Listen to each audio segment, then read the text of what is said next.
Welcome back to another episode of Be Real Talks. I'm Sophia Gibri. Today we have with us Luz Velazquez. She is a first-generation Latina woman who was born and raised in Queens, New York. Luz is a rising senior pursuing a bachelor's in psychology with minors in immigration studies and Latin American and Caribbean area studies. She is very active on and off campus and holds various leadership roles.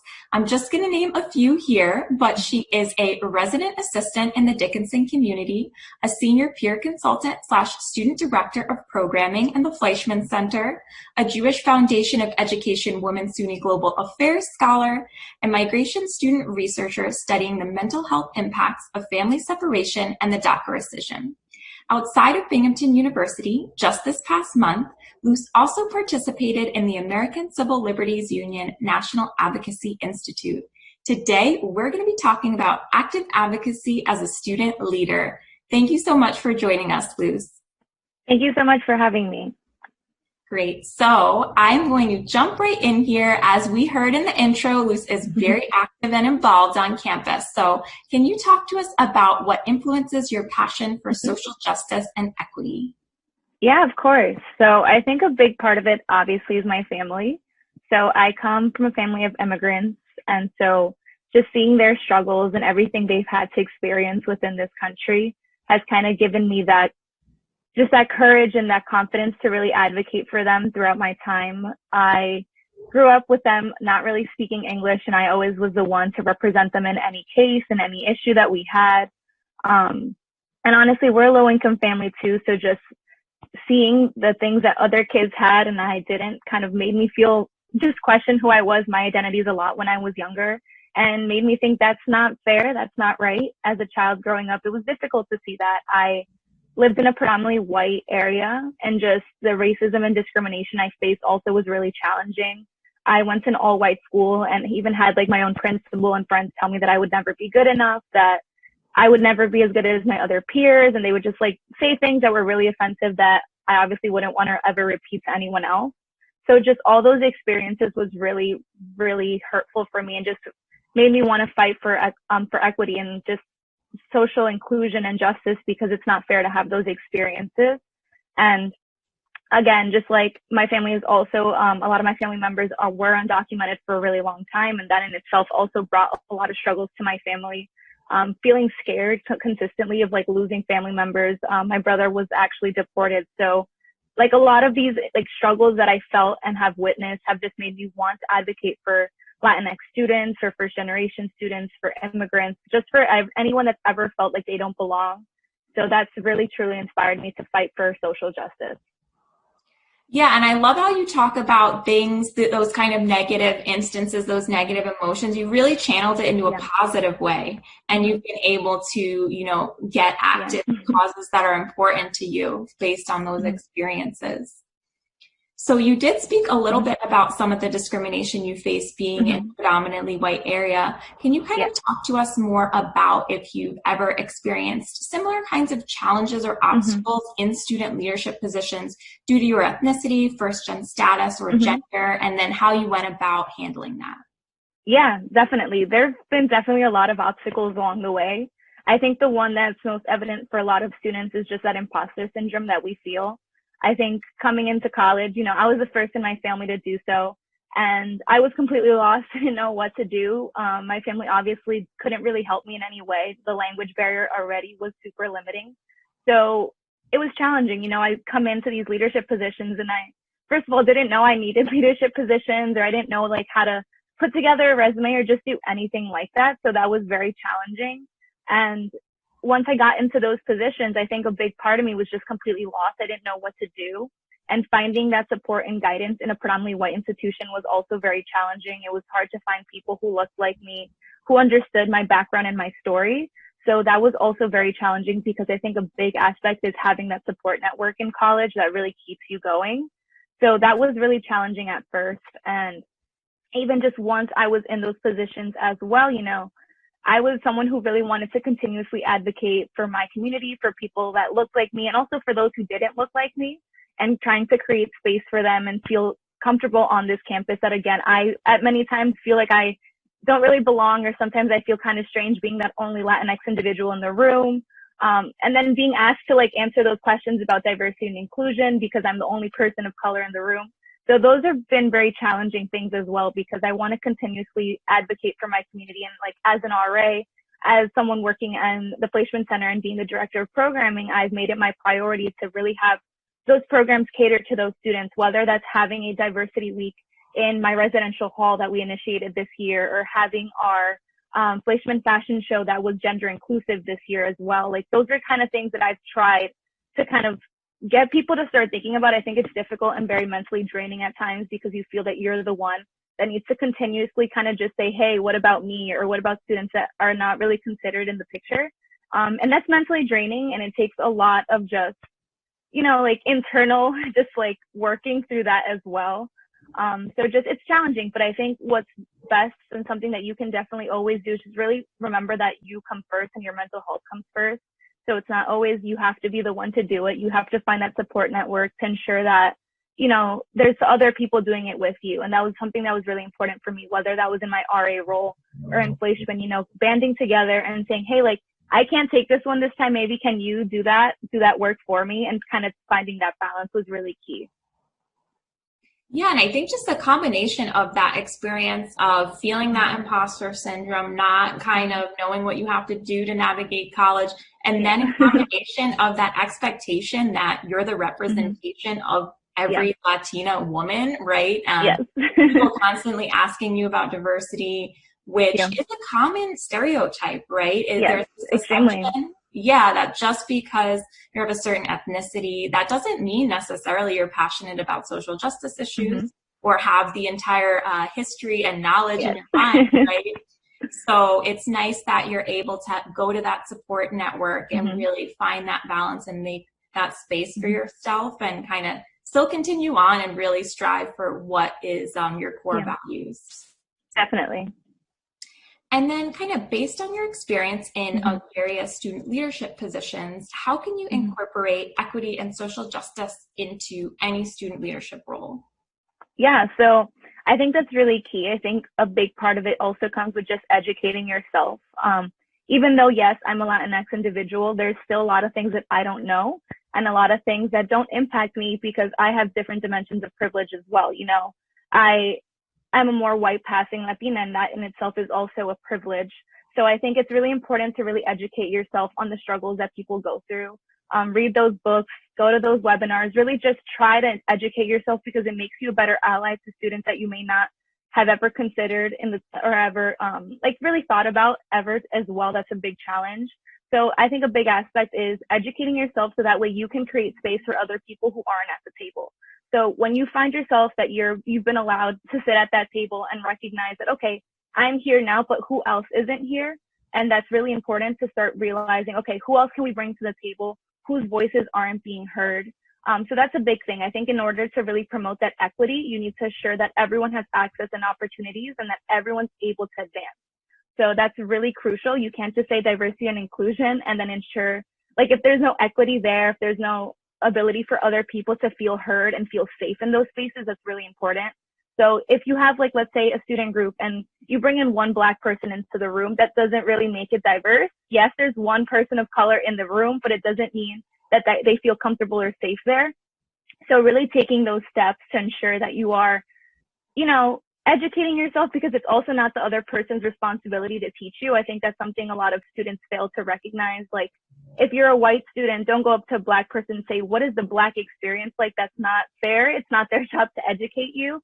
So definitely take that initiative to just really question what your organization does. What kind of programming do you do? Is it accessible to all students? Can a person with disabilities enter the room and come to your event? If you're putting a video on in your event, are there captions for people who are hard of hearing? Like, are you really considerate of all the things that you're not really conscious of because they don't impact you, and you have those privileges that other students don't? So I think that's really, really key. And then advocating for those students. If you notice that they're not being treated fairly on your campus, or if they're not really receiving the fair treatment they deserve, then advocate for them. You know, ask them, how can I be like a support system for you? How can I advocate for you? Because sometimes as students of color, we don't feel as comfortable speaking up for ourselves because we're consistently shut down in a predominantly white space. But if we have allies and peers who would be willing to put themselves before us and just say, hey, this isn't fair, that's also super huge. So recognizing that because of your privileges, you can also help others. So that's super, super, super key. And also providing resources. Oftentimes students don't really know where to go, how to navigate certain things, and like ensuring that you're also opening up those opportunities for other students. A big thing that I would do, I was a student director of marketing within the student association. So something we always did was, if I've ever heard of any opportunities, or there was like someone like, oh, I want to apply for this internship, we'd be like, oh, let's like look at your resume. Let's work on it together. Like just supporting each other and wanting the best for everyone and ensuring that that person has that success is really key. So those are small things that I think you could begin doing. And even just like checking in on people, like during hard times, your friends are impacted. During the Black Lives Matter movement, people were impacted. And, even though I'm not a person, I'm a person of color, but I'm not a Black individual, and I have no right to really say how someone feels or represent the movement either. So ensuring that you're educating yourself, supporting those who are impacted, and just honestly, just be a kind human being. I think oftentimes we just forget to be kind to one another, and that's really key as well. Yeah, I love the educate yourself piece, right? Of this isn't, and that also links into how inviting one Black person into an event or a room isn't really diversity, right? Even the word diversity, that just doesn't define it. And I think people who do not need to kind of question what they mean when they say diversity. But if you're taking those extra steps to educate yourself, then you won't find yourself in that situation, right? You won't be that person who's like, oh, we invited you here and now you're being tokenized and we're asking you all questions and making you feel uncomfortable. Exactly. So, and just kind of really bringing in other voices, right? That is definitely important. So it doesn't always have to start and end with you. As you said, when you answered another question, it's really taxing to do work. So making sure you kind of open that up. And then also, I think the ways that you have events that are very inclusive and they're not necessarily, your role as a student peer counselor, that's not, it doesn't have to have diversity in the name, right? Yeah. You still do this work and it doesn't have to be that token kind of feeling to it. So a lot of great insights in that answer there. And what are some kind of other ways that students are hearing you, Luz, they're inspired, they want to know, how can we really support marginalized student populations in leadership positions or just kind of in general? Yeah, so I think for a lot of upperclassmen, even faculty and staff, I think a big thing you can do is take on a mentor, like a mentee, and take on that mentor role for yourself and support them. I think a big key of my success at Binghamton was having those mentors and people to guide me through the process, because your success is never something you accomplish alone. There's always people on the journey with you. They're supporting you and advocating for you as well. So finding a mentee, guiding them, supporting them, it's challenging, especially as a first-gen student, as a person of color within a predominantly white space. It's in itself is going to create its own challenges. And I think it's really important to find those people that you can support as well. So whether that's in your organization as a student, creating intern positions for first-year students to come into your organization and really learn and kind of grow as an individual, taking on that responsibility to help others grow with you. I think that's a big thing. As a person of color, sometimes I think it's just very natural, you become a very giving person because you've had to work 3 times as hard to get to where you are. And you're like, oh, I'm here now. And now I need to give back, because that's really important. You have to support your community. And if we really want to rise up together and make change, we need to stand together. And so I think that's really crucial. You need to mentor those people, find your support network. If you see someone lost, ask them, hey, how can I help you? There's nothing wrong with that, and being that, lending that helping hand to someone. So I think that's really important. Definitely notice that, oftentimes we live really in our own head. And I think it's important to step out of that and say, okay, well, what can I do now to give back? Because that's super crucial, whether that's as a faculty member, taking on a student in your research project. That's something my faculty member did. He noticed that passion in me. And, I didn't really have a lot of access to research opportunities. I didn't know what I want to do. I was very lost in my career. He's like, hey, you're really passionate about immigration. Would you like to come onto my team? And I was like, sure thing. Whether that was in the TRIO program, I had my mentor who was just consistently there for me, like advocating for me, presenting me with resources, for a lot of first year students, a lot of first gen students also come in completely lost about like what career path they want to pursue. So just helping them do that, navigate that, just having a conversation with someone is really key as well. So again, I think a big aspect of it is just helping each other, lending that helping hand, because together we can accomplish so much more. Yeah, and the way that you describe mentorship really shows that access and going beyond that kind of surface level kind of thing, right? You mentor someone, as you said, you provide those resources, those opportunities.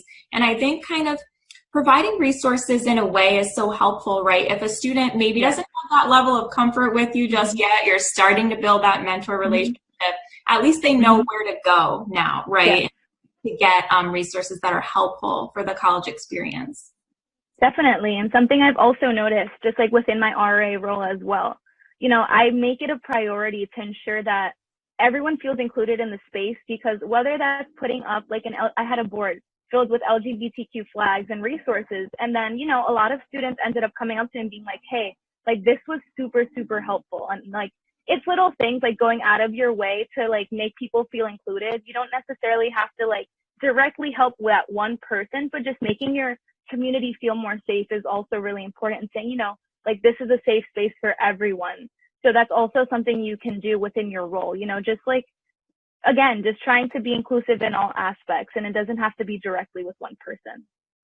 Yeah, those positive affirmations. And as you said, it actually isn't small though, because we're in a society where we're just flooded with these same kinds of images, these same faces, and that kind of links to what's accepted. But when people start to see images that they resonate with, that they haven't before, that means so much to them, like you said, with the work that you had. Yes, definitely. So as I said, you work at the Fleischman Center. Career services can be somewhat of an intimidating space, as you said, as a first gen, as a student of color. So what advice do you have for students that are kind of nervous about visiting career services in a predominantly white institution? Yes, definitely. So I can speak on that because I was terrified my first year to go into the Fleischman Center. I actually did not go in. I just felt, I think oftentimes we just feel like that's not our place. And I think that's a huge challenge. But something that I've learned again and again, have been told by mentors, by just like people who are really inspirational, is just remember that take up space. We're meant to take up space. And I think that's something we don't really think about often. We're like, we're not the majority here. And it's challenging to walk into predominantly white space and be that one student who comes in for help. It's definitely really, I felt very intimidated my first time. But remembering, you pay as much tuition as anyone else. You have access to these resources just like anyone else, and take advantage, because during these 4 years, that's really the only time where you're really going to have all the support and all these resources at your disposal, and you have to utilize them, because that same notion, again, oftentimes it feels like we have to work twice as hard to get to where we are, and it's draining. It's extremely exhausting. But if you have that support and people there to support you along the way, it makes it a lot easier, more bearable to do. So when I walked into the Fleischman Center, my resume was awful. It was not where it is now, and I would not be where I am today if it wasn't for going in and just taking that first step. And, it's hard. It's not an easy thing to do, but I think you need to think of it in a way that this is for me. I'm doing something for myself because I want to improve and I want to grow. And you deserve that. Everyone deserves to have those opportunities. And because I went into the Fleischman Center and I got my resume checked, I landed my first internship. And then I got my cover letter checked, and then I got the job. I became an RA. I did all the things I needed to do. I did interview training. I wasn't good at interviews in the beginning. It was super challenging. I didn't know what an internship was coming into college. I had no idea. I didn't know what steps I needed to take to land success in my future career. But because you go in, it becomes easier to ask those questions that sometimes you don't even know to ask. So going into that career center, your counselor will tell you, hey, how's your resume? Oh, maybe you need a few more leadership positions, or oh, you're planning to go to law school. Maybe we should find these experiences. It's really hard because you often don't know what to ask. And by just simply walking into the career center, you have so many people there who are wanting to see you succeed. And that's really nice. I think we just have to sometimes step out of our comfort zone a little bit. And that's challenging, something that I do is I take my mentees with me into the placement center. If you feel like you're not very comfortable going into that space, you don't have to do it alone. Just find that person who can go with you. Whether, hey, come see me at the placement center. I mean, I'd be happy to help you as well, but finding someone who can go in with you and someone who has been there previously also, that can attest to, hey, this is a really great thing you should do for yourself, because it's only going to lead to your success. It's not going to lead to any harm, whether that's coming in, not knowing what your major is and sitting down with the career counselor and just being like, hey, I don't know what to do with my life. And just, it opens the conversation, and you can have so many resources, opportunities. All the fellowships I've done, all the internships I've done have been because of my career counselor in Fleischman. I wouldn't know what to do if it wasn't for their support and guidance. And I don't think I would be where I am today without their support. I've been able to go to conferences, have fellowships, internships. And I would have never known how to take that first step if no one guided me. So remember that, do that for yourself, because you owe it to yourself as well. Yeah, and you speak volumes to that, right? That you even say you were nervous about it, and look where you are now. You have this extensive resume, you feel confident, and you're bringing others into the Fleischman Center, which really just shows that full circle kind of aspect. Yeah. So go to the career students. Yes. Well, definitely. Thank you so much, Luz. I really appreciate it. I just hear the passion in your voice. I know you're going to continue to do great things and be very inspiring. Thank you. Thank you so much. It's been a pleasure. Yep, of course. And to all the students watching, I will see you on the next one.